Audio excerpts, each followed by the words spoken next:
Eu era un rapaz cando cheguei da Ferreirela dos Oscos a Ribadeo.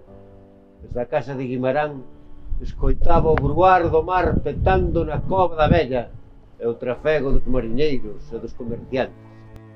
Desde ali víase esta atalaya, coa súa capela da Santísima Trindade e a Virxe do Carme, patroa dos mariñeiros.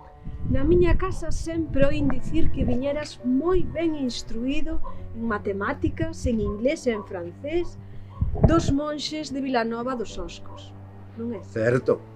O que pasa é que se cadra tamén do indiano algo aprendiche. Home, don Bernardo Rodríguez de Arango e Mon ensinoume moitas cousas. Home, daquela xa volvera cheo de diñeiro das Américas. Certo. Oh, Seguro que non foron aquelas boas almas as que che ensinaron a ameazar coa ruína aos teus debedores. Moi cristiano en semella. Xa, pois despois cheguei a ser mesmamente deputado do común e mesmo rexedor de Cano. Outra vez a chufar. De seguro que lle tiñas moito cariño ao Concello Aberto, sobre todo cando lle quixeches cobrar 26.000 reás en perdas en aguardente, a sabendas de que xa as tiñas perdidas pola guerra. vos sí que parecedes do Concello Aberto sempre a reñer o un co outro. O 1º de xaneiro neste lugar tomábase decisións moi importantes para o pobo. Oi, lembras aquelas protestas que houbera porque a xente non quería pagar as alcabalas que gravaban o comercio? Home, gravar o comercio, ocorrencias. A maior ocorrencia foi celebrar mercados domingos, privándolle a igrexa dos seus fieis. A min fervíame o sangue non poder acudir ás asembleas e opinar e ter que enterarme do que ali pasaba por terceiros. Unha muller nunha asemblea de veciños. E logo, ti que pensas?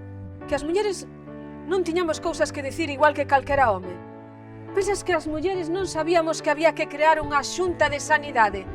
Pensas que as mulleres non sabíamos que había que mandar tirar o viño e a sidra insalubres? As mulleres sabíamos que había que controlar o peso e as medidas dos tendeiros fraudulentos. As mulleres sabíamos que había que crear prazas de mestres e de médicos. Desde esta atalaya víase todo moito máis claro, ata que todo rematou para min, aquel 2 de febreiro de 1809. Nada é eterno. Todos acabaremos nunha cova. Todos non.